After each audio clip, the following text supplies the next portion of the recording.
Hello my lovely students, आशा करता हूँ आप सभी अच्छे होंगे। माई सेल्फ के दुए, you are watching my YouTube channel C4 classes. Today I discuss about dual nature of matter. आज हम लोग मैटर के डुअल नेचर के बारे में बताएंगे। तो जो आइंस्टीन थे उन्होंने बताया था कि जो प्रकाश होता है उसमें उन्होंने बताया इसमें प्रकाश में पार्टिकल के रूप में उन्होंने माना, जिसे उन्होंने फोटोन नाम दिया। तो आइंस्टीन के प्रकाश विद्युत प्रभाव से पता लगता है कि प्रकाश में जो कण होते हैं उन्हें फोटोन कहा जाता है। आगे चल के मैक्स प्लांक ने बताया कि इसमें तरंग प्रकृति भी होती है। तो इस हिसाब से पता लगा जो प्रकाश होता है उसमें पार्टिकल और वेव नेचर दोनों होते हैं। इसके बाद 1924 में लुइस डी ब्रागली नामक जो वैज्ञानिक थे उन्होंने बताया कि जो टिनी पार्टिकल्स होते हैं, चाहे वो एटम्स हो, चाहे इलेक्ट्रॉन्स हो या प्रोटॉन्स हो, जो छोटे छोटे पार्टिकल्स होते हैं उनमें भी प्रकाश के समान ही डुअल नेचर होता है। तो उन्होंने बताया 1924 में कि any smallest particle like electron proton which behave like dual nature, first particle nature and second wave nature. तो उन्होंने बताया कि जो छोटे कण होते हैं उनमें भी दोनों प्रकार के नेचर होते हैं। उन्होंने इसको ऐसे बताया कि आइंस्टीन के अनुसार, तो according to Einstein E equal to mc²। तो आइंस्टीन ने बताया इसको अगर कण मान लिया तो उसका मास m होगा, तो मास m वाले कण का जो एनर्जी होगी E इक्वल टू mc²।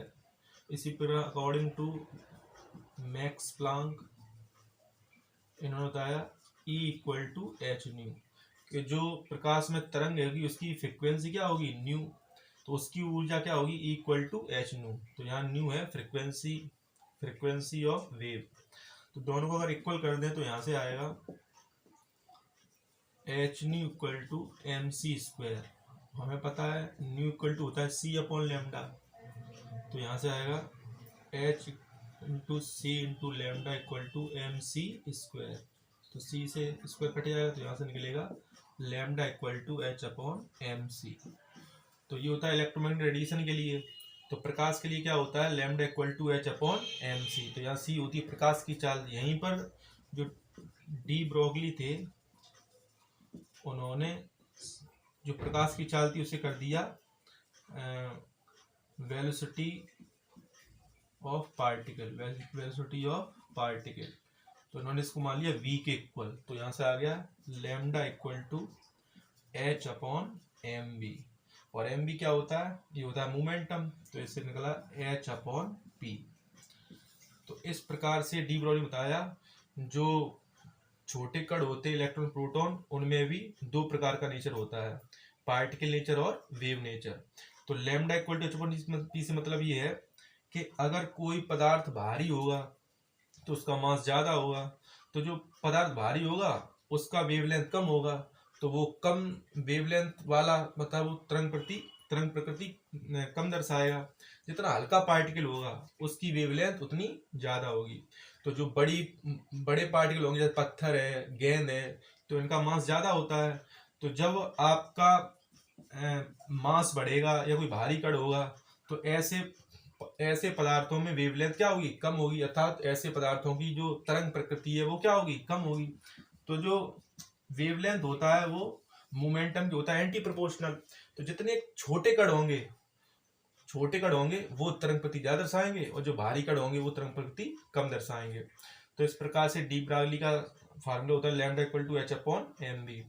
तो डी ब्रागली का सत्यापन करने के लिए एक आपने देखा डबल स्प्लिट एक्सपेरिमेंट भी है। तो उसमें जब डबल एक्सपेरिमेंट में जब इलेक्ट्रॉन गन से इलेक्ट्रॉन डालते हैं तो वो डबल स्लिट से होकर जब पार निकलते हैं तो वहां पर अब जब देखते हैं एक एक इलेक्ट्रॉन डाला जाता है, तो वो जब उसको आप डिटरमाइन करते हैं तो वो पार्टिकल नेचर शो करता है।